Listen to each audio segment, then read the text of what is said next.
Drama in the harbor. All hands on deck.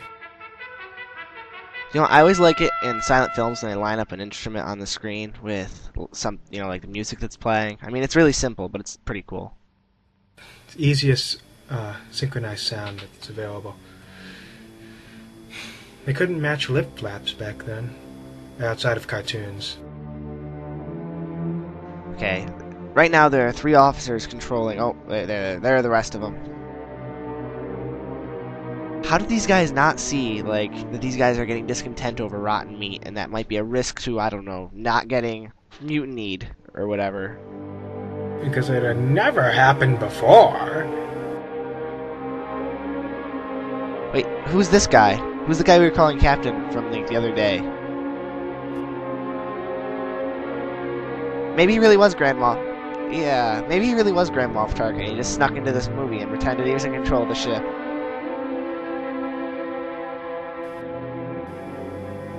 Okay.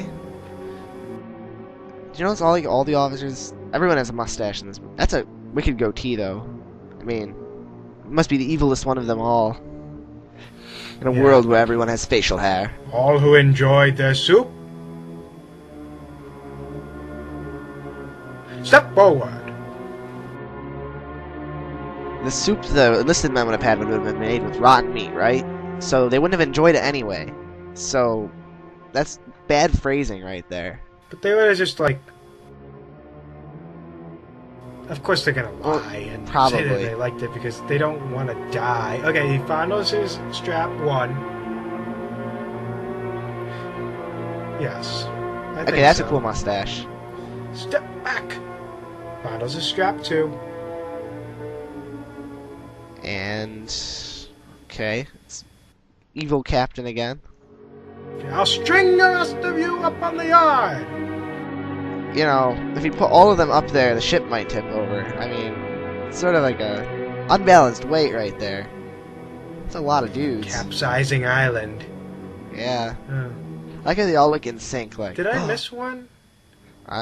Did I miss one of the strap fondlings? I don't know. I'm pretty sure I did it 3 times.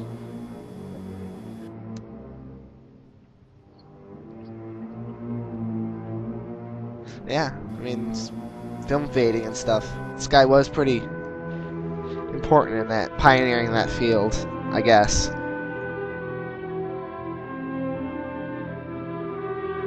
Really, I'm gonna throw this out there. You can't kill your entire crew, or there's no one to run the ship, right? So that doesn't make much sense. I mean... well, as you see, I think that they will... oh, and of course, improperly placed subtitles. Matt Shanko said to meet at the... instructed the men to meet by the turret, I guess. But they're not meeting by the turret. So I guess they must be waiting for something, like dramatically convenient timing or things like that. To the turret! To the turret number 1. Okay, this one's definitely a rule of 3. Yeah. I'm sure. To the turret number 2. And... to the turret number 3. There we go. Okay. Now we can start we can resume our ongoing running count of rule of 3s in this movie. Oh, I guess these guys must be the guards. It's sort of cool, I guess. Yeah. I like that look they gave each other, like, what's going on? Yeah, they still use bayonets. Yeah. This is supposed to take place in 1905. I mean, I guess they would. Yeah. Shipmates. Actually, I'm surprised they sort of discontinued bayonets. It's time. Why did they ever discontinue those? I mean, those are really, like, useful. I don't know. Probably around the time they stopped having imagine, cavalry like, charges. if you had, like, an AK-47 with a bayonet. Well, there are AK-47 bayonets, but they're, like, knives. Oh, really? Most of the men gathered by the turret. I'm just going to throw this out there. Why aren't the officers stopping them? They just summoned a bunch of guys with guns. They're letting the people just walk over to the turret. Oh, and then these guys decide to go. And they're not stopping them either. So... it's like, whatever. Not my problem. Now they say stop. Yeah. They're just like asleep for those couple of seconds. I guess. He's like, no, we're not gonna allow you. We don't like your faces. Yeah. I like how they're intimidated by like the 3 guys. It's like they can't shoot you. They can't shoot. These guys can't shoot you because there are the 3 officers standing right there. So that makes no sense. That makes no sense though. The guys with the guns would have had to shoot through the officers to get to them. So. And then their next move is not to go while the officers are still shielding them. It's to try to go back. The hatch is not for the likes of you. Yeah, the whole purpose and of that. I shake my fist with rage, and I take you all on with rage. Let me at him. Let me at him. I'll shoot you down like dogs. He's really. But let me get out of the way first. I've never seen anybody talk out of the side of their mouth just like that. That was like he moved his mouth to the side. I'm trying to practice ventriloquism. Twirling his mustache. Okay, this guy is so evil that he's willing to twirl his mustache. He doesn't even care anymore. If I had a mustache, I'd twirl. Still, his evil mustache twirling too. Twirl mustache number 2. He's like, ha ha ha ha. Twirl mustache number 3. He's like, I am happy we are going to kill these men. Is now at 4. He is evil, like blatant evil. He doesn't care. I think that he surpassed the Grand Moff Tarkin character on the evil scale. Yeah. Just with those 3 mustache twirls. And that like gleam in his eye. It's like, I'm glad we're going to be killing a bunch of our crew. Ha ha ha ha ha. I mean, that's pretty darn evil. Now with this tarp thing, I didn't realize that it was like to cover them for the firing squad. I thought that they were just like gonna cover them with a tarp and ignore them. Cover them. Cover them. I don't want to see the hideous faces We can anymore. make this problem just go away. Cover them with a tarp. Tarp solve everything. Yeah. No, and then it's like, oh, really? Yeah. It's quite sad, actually. Yeah, it really is. Attention. Okay. Valchenko, if you're gonna do something, now would be a good time to do it. Anytime Valchenko, or Valkanich. Still trying. I don't even know how to trying pronounce to make his sure name. that the whisper down the lane message of revolt against the officers. Okay, they're still It's not doing everybody. anything. If you're gonna do something Valkanchuk and not just Oh, look, talk there's the to ship in the bathtub. Yeah, I and don't the get it. random They obviously priest. had a real ship, so yeah, random priest. I don't know what he's doing here. They have a He didn't show up in Act 1. no, and now Bring the unruly to reason, oh Lord. Now, which guy's unruly? Is it the... Okay. that totally looks like Charlton Heston from the Ten Commandments. Keep my people in bondage. Smoke coming up in the background. Mad scientist Einstein like him. He looks like Charlton Heston. He's got a crucifix in his hand. And he's a priest in a Russian film. Well, this was made during the Soviet Union, so yeah, 1925. What? Yeah, no, this was made during Soviet Union. This movie doesn't take place then. It takes place during the Russo-Japanese War. Highly fictionalized version of the Russo-Japanese War, but whatever. We'll get Balanchuk. to that part later. Oh, wait. Why aren't you acting yet? Come on, Balanchuk, anytime? You're waiting for the rule of 3 on the crucifix. Oh, that explains it. I just thought he was, waiting for the dramatically convenient time. Got, the lives of his crewmen to be damned. Well, actually, no, he was waiting for the title card that says, Balanchuk decided to die. That makes sense, brothers. Who are you shooting at? I think they know who they're shooting at. The rifle's wavered. Waver.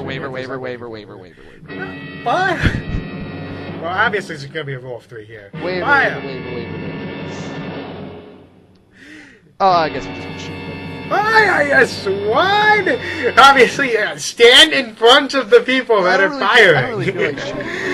Yeah, that's brilliant. And everybody, Run it then, run it then. Everybody took a step back when he charged the guys at the rifle. He's like, you got like 50 guys on the rifle, and then one guy charged them. You all step back. What is it with the people in this movie? First we had the guy with the axe yesterday where they're poking him, and then we have an officer running in front of people with guns who he's commanding to fire. I mean, these guys do not everywhere in the Boy Scouts. I know their safety. Safety first. Stay away from sharp objects. I'm sure this out Guns there. are bad. I'm gonna throw this out there. These guys were never Boy Scouts. They don't have their totem chips, and if they ended up on a, any sort of sane rifle range, they would totally be kicked off in like 3 seconds. So that's a good idea. Run into the ship. They totally can't follow you there. And of course, nobody's guarding the armor. Yeah. It's like... Well, the people guarding the armory would probably be the same people revolting, so I mean, that doesn't really do any good. Yeah. You know what the most effective way to kill your officers is? Throw them overboard into the easily swimmable ocean. I mean, yeah, it's probably freezing because of where this is, but still. I thought that they were in port. They were in port.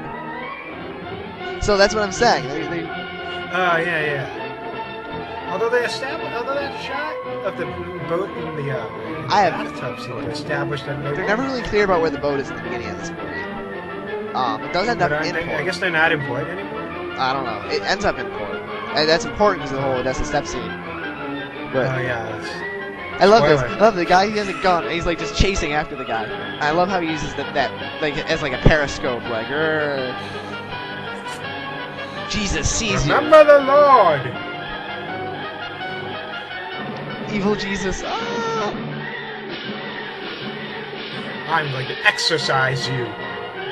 And then it's like, what did he do wrong? He's wearing black. I guess that's the only thing. I mean, it does look like he's trying to exorcise him. Maybe he's possessed.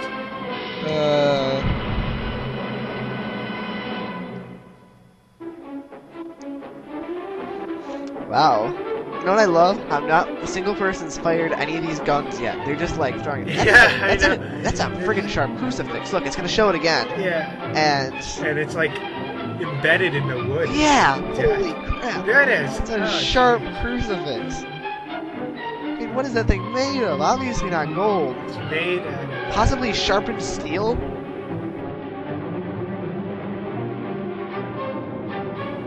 I mean... A piano. Why? Somebody's finally using a gun. He actually fired a gun. It wasn't one of those big ones. Wait. Did you notice that? He shot the guy, and then he like put the gun away, and 2 other people grabbed him and threw him off. Yeah.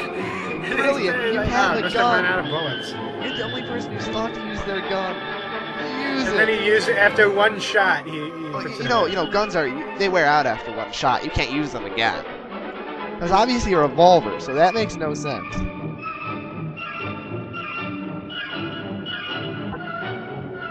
So, I don't get what's going on with that scene. It looks like they're kicking a guy. Oh, look at that legit flip. That was pretty... Now that was pretty skilled. I gotta give that guy some props. I like how he shakes his fist at that. Like, I'll get you next time. That'd be a good stunt by today's standards. But that was... Wait, seriously, the way that one guy shakes his fist, you know what he reminds me of? I would have gotten away with it too if it wasn't for you meddling Russian sailors. Seriously, it was that kind of fist shake. Oh, it's Dr. Vodka. Although, I like to point out, for the record, I know they're spelled differently, but seriously, they're like the same thing. So, Smirnoff, whatever. He doesn't even want to fight back. He's like, give me my vodka. But apparently the priest guy is still alive. I like that line. I'm gonna go back to sleep. Wake me up when they're done taking you over the ship and, throwing all the officers into the freezing ocean. Whatever. This thing's gonna be over soon anyway. Yawn. Toss him overboard! No, wait! There's the maggots again. He's going to feed the fishes. Okay, I'm just gonna throw this out there. That doesn't sound like he's gonna be fish food. That sounds like he left the ship so he could go to the store and like feed fishes. I'll get you after I feed my goldfish, Goldie. And now we're out of time. Yep. So we'll see you next time because this is about to hit 15 minutes. I'm Guvnor. He's X-Player, and this is X-Player 007. Yep. And this is episode 2 of Totally Legal Commentary. Alright, that's it. So I'm going to stop this.